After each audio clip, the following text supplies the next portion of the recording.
11 modul 2 dars. IELTS ballari qanday ma'noga egaligi haqida bu darsda gaplashamiz.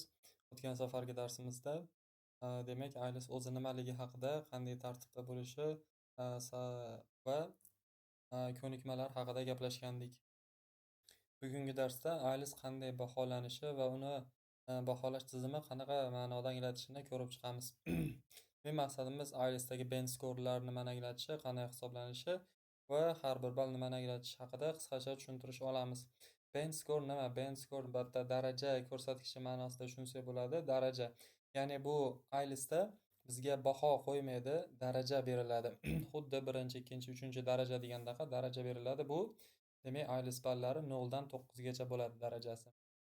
Ballar butun ko'rinishda yoki yarim ko'rinishda bo'lishi ham mumkin. Ya'ni 6, 7 ball, 5 ball yoki 6,5, 7,5, 8,5 ko'rinishida yarimlik sonlardan ham foydalanishi mumkin. Har bir ko'nikma alohida baholanadi. Ya'ni listening, reading, writing, speaking 4 ta ko'nikma tekshirilarida o'tgan safargi darsimizda gaplashdik. Xuddi shularda har biriga alohidadan 0 dan 9 gacha baho qo'yiladi va oxirida umumiy ball overall olinadi. O'rta arifmetika hisoblanadi. 4 ta sectionda balli qo'shilib 4 ga bo'linadi. Misol ko'radigan bo'lsak, demak misolimizda mana misol uchun deyilyapti. Listening 6,5 ball, reading 6, writing 6, speaking 5,5 bo'ladigan bo'lsa, bular to'ralasini qo'shib 4 ga bo'lganda 625, bu 6,5 ball beriladi. Ya'ni bizda butun yoki yarim ball qo'yilishi mumkin. Demak 625 6,5 ga axlatlanadi. Buni qanday tushunishimiz kerak? Eng yaqin tarafga yaxlitlanadi. Ya'ni aytaylik 6,125 ball chiqadigan bo'lsa o'rta arifmetika 6 ga tushadi. Chunki 6,125 soni 6,5 dan ko'ra 6 ga yaqin. Aytaylik 620 chiqib qolsa, 602 bo'ladigan bo'lsa 6 ga yaqin bo'lgani uchun baribir 6 bo'ladi. Endi agar 625 rosa o'rtasi bo'lgani uchun tepadagi ballga yaxlitlab beriladi. Demak, bu baholanishi edi. Qanday tartibda baholanishi haqida qisqacha tushuncha.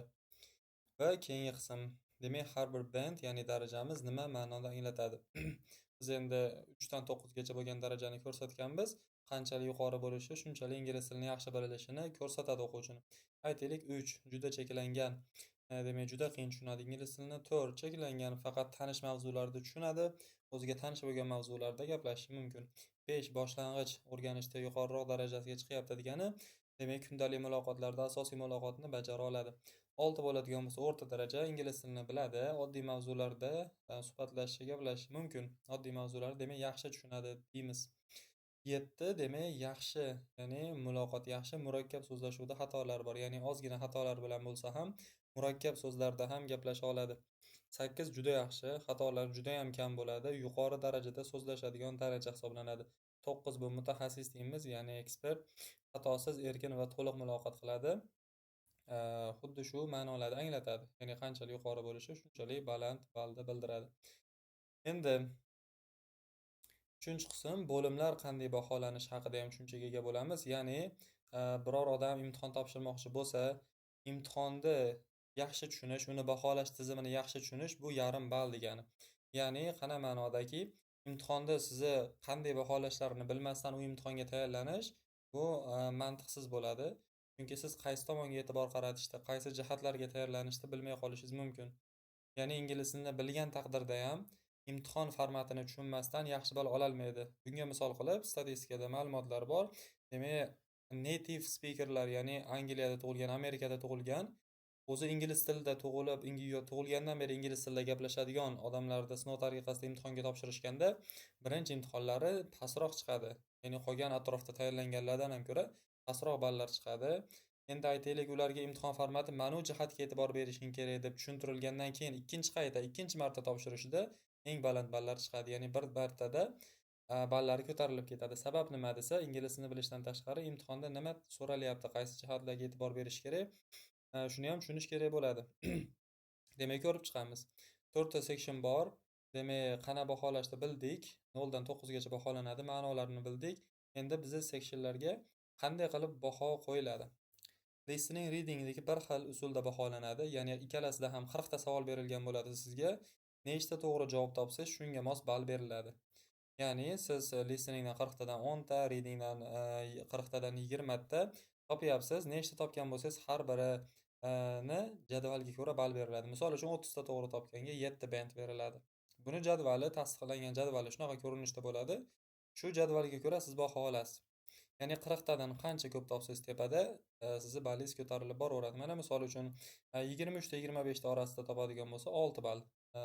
Band 6 oladi. Listeningda yoki aytaylik listeningdan 36 ta yoki 35 ta topyapti. Bu listeningga 8 ball beriladi. Xuddi shu jadvalga ko'ra siz qanchalik ko'p topganingizga qarab listening reading shu usulda baholanadi.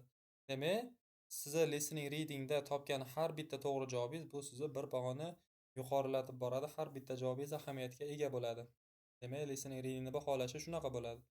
Endi writing speakingga keladigan bo'lsak, writing va speakingda bunaqa raqam jadvallar bo'lmaydi. 4 ta mezon bo'ladi. 4 ta mezon bo'ladi, shu asosda baholanadi. Demak, birinchi writingni ko'raylik. Writing kriteriya deymiz. Kriteriya degani shu mezon.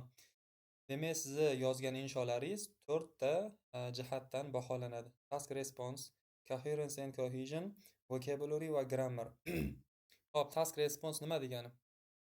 Umuman olganda shu to'rala narsani aytaylik. Demak, buni nimaga bilishimiz kerak?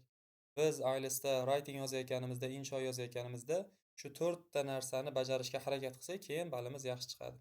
Demak, ularga biz shu 4 ta talabni bajarishimiz kerak. Bizni qilishimiz kerak bo'lgan ish deb tushunasizlar shu narsani. Xo'p, writing insho yozyapmiz, nima qilamiz? Birinchi o'rinda task response, ya'ni topshiriqqa qanchalik puxta javob yozilganligi, sizdan nima so'ralgan bo'lsa, shunga to'laqonli ravishda javob berishingiz bitta kriteriya, bunga baho qo'yiladi. Coherence, cohesion degani izchillik, ya'ni mantiqiy bog'langanlik va uyg'unlik. Nima degani desa bu, hozir pastda yana qo'shimcha ma'lumot ko'ramiz. Ma'lumotlarda mantiqan to'g'ri ketma-ketlikda bo'lishi coherence bo'ladi. Ya'ni bitta fikr berdi, uni ochib berib, keyin unga misollar berib ketishi. Ya'ni ketma-ket har xil tartibsiz fikrlarni aytib tashlamasdan, mantiqan to'g'ri ketma-ketlikda voqeani yoki g'oyani rivojlantirib borish bu coherence bo'ladi.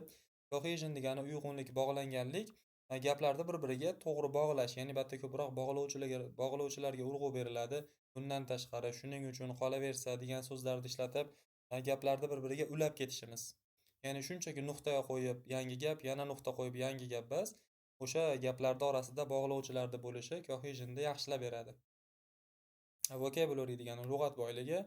Bunda nimani tushunishimiz kerak? Bitta so'zni ha deb 4, 5, 6 martadan yozavermasdan, uni sinonimlari, boshqa ifodalar bilan boshqacha ko'rinishda ifodalashga harakat qilishimiz kerak. Misol uchun big so'zini oladigan bo'lsak, bir marta big dedingiz, keyingisida huge, keyingisida enormous, boshqa safar tremendous.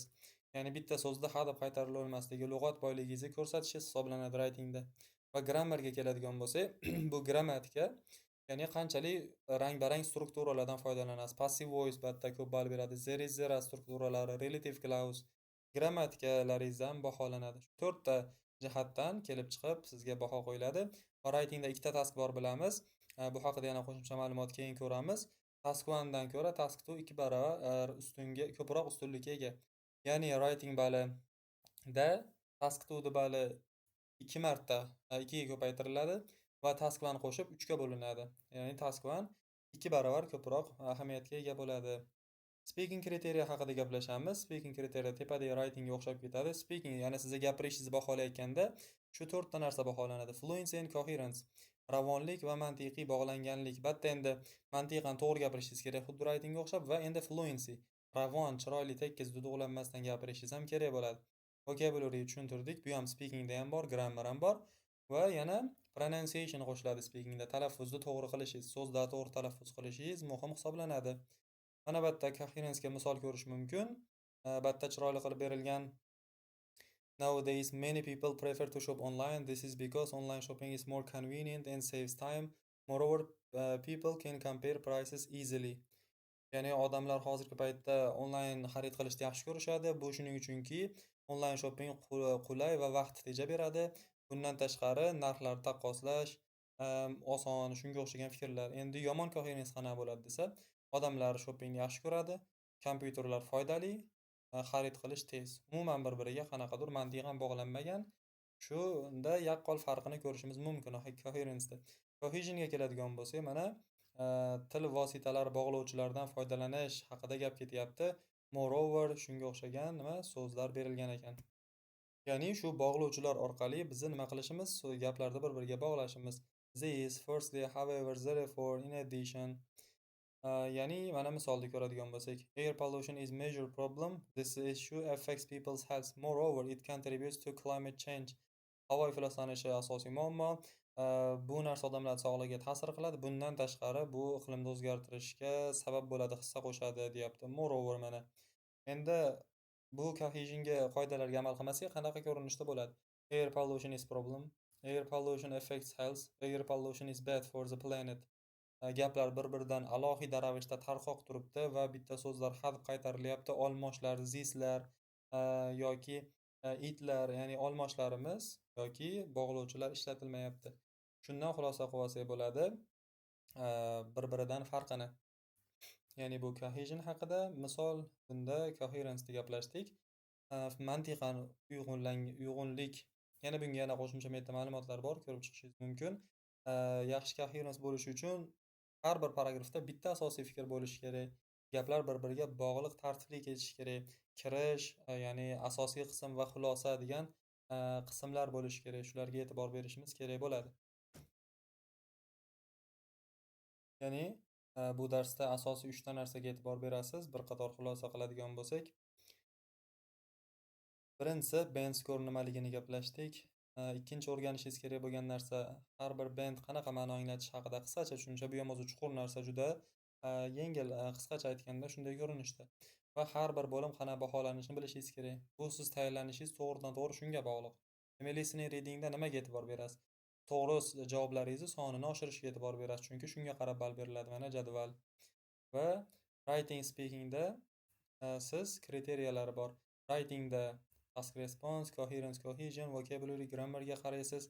Speakingda sizni nima bo'yicha tekshirishadi? Ravon gapirishingiz va mantiqan to'g'ri gapirishingiz, fikrlarni har xil ketma-ket qilib tashlamasligingiz, lug'atingiz, bitta so'zni qaytaravermasdan sinonimlar bilan keng lug'atlardan ham foydalanishingiz, grammatikangiz, talaffuzingiz tekshiriladi. Va qo'shimcha ravishda coherence, cohesionga ozgina misol ko'rdik. Ya'ni mantiqan to'g'ri bog'lanish qanaqa bo'ladi? Yomon coherence, ya'ni tarqoq fikr qanaqa bo'ladi? Va cohesion haqida ham, demak, gaplarni bir-biriga ulanishi nimalar orqali bo'lar ekan? Shunga o'xshagan bog'lovchilar orqali. Shularni ishlatsak, gapimizda cohesion balandroq bo'ladi. Ularni qo'ymasak, gapimiz tarqoq, bir-biriga ulanmagan holatda bo'lar ekan. Demak, shularni tushunishimiz kerak. Demak, band score haqida gaplashgan ekanmiz bugun. Qo'shimcha ravishda real, demak, IELTS sertifikatini ko'rsak bo'ladi. Test report form deymiz. Shunaqa ko'rinishda bo'ladi IELTS sertifikati. Demak, akademik turi mana bu yerda ko'ringan bo'ladi. Ism, familiya, ID beriladi, tug'ilgan sanasi va mana band score shunaqa ko'rinishda qo'yiladi. Listening uchun, misol uchun bu misolimizda 6,5, reading 6, writing 6, speaking 5,5, overall 6. Bu 6 xatdan kelib chiqdi desak, to'ralasini qo'shib 4 ga bo'lingan o'rta arifmetik. Shunaqa ko'rinishda bo'ladi. Demak, darslarimiz davom etadi. Har bir darsda tushunmagan narsa qolmasligiga, har bir ma'lumotlarni eslab qolishga va amalda qo'llashga harakat qilamiz.